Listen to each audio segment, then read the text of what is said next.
We are very pleased to welcome today the Speaker of the House, Nancy Pelosi. Welcome to St. Louis. Wonderful to be here. Thank you. So one of the pressing issues, we know that the national conversation is all about the mass shootings in Dayton and El Paso, but locally we've had 17 shootings of young people ages anywhere from 2 to 17 shooting deaths since December, and just in the past 3 months we've had 11 such shootings. So for us locally, this is the epicenter of the nation's gun crisis, and I'm just curious if you believe there's anything that Congress can do to address the kinds of urban violence problems like this that are being experienced across the country. Well, first let me thank you for calling out that particular challenge that we have, because the high-profile mass murders, which are so tragic, get very much attention, but every single day across America, people are killed by gun violence, and it isn't as noticed, but it is as deadly, and the numbers are staggering. So what we have done in the House immediately upon taking the majority was to pass the responsible background check legislation, gun violence prevention legislation, which we sent over to the Senate in February. We think that would go a long way in keeping guns out of the hands of people who shouldn't have them, and who buy them on the internet, who buy them at gun shows, or buy them from a friend where they don't have to go through a background check. That would be an important step. Many of our members represent areas that have high level of gun violence on a day-to-day basis, and they keep saying, we have to pay attention to the total problem, not just the high-profile ones, as sad as they are. Exactly, and law enforcement anywhere, wherever these problems crop up, will say it's not just the guns, it's the drugs. That what we're seeing is a symptom of increased drug trafficking, increased gang violence that's related to the drug trafficking. Again, is there an answer from Congress about how to address this? Well, I always believe that every challenge is better dealt with education and public information about it. But I do think that justice is the word that I always use. Justice in our criminal justice system, justice in our educational system, justice in the environment, justice in our economy, if people are treated more fairly and given more opportunity. The drug problem is something that we really do have to address head on, and for some reason it doesn't get as much public attention as it should, but it is a cause of violence in our country, and it is more pervasive than people would think. It's not confined to just poor or underserved areas. It permeates our society, and we have to address it.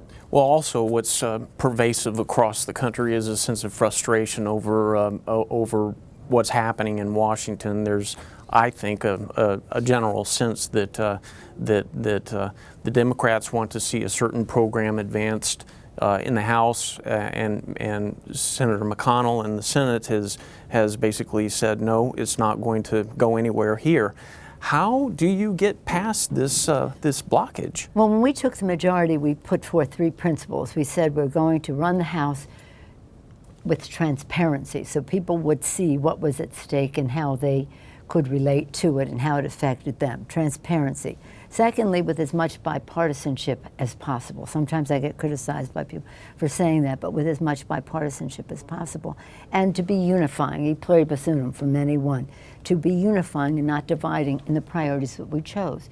That's why our agenda in the first part of this year, the first 200 days that we were bragging about our For the People agenda, were issues that have broad popular support. For example, the gun violence protection legislation is supported by 90% of the American people. Democrats, Republicans, independents, NRA members, and the like support universal background checks. Issues that relate to Save the Planet, say Climate Action Now, broad support in the public. Issues that relate to raising the minimum wage, broad support in the public. Equal pay for equal work. The Dreamers, protecting the Dreamers, very popular with the public. The list goes. Net neutrality. Oh my gosh, we got 5 million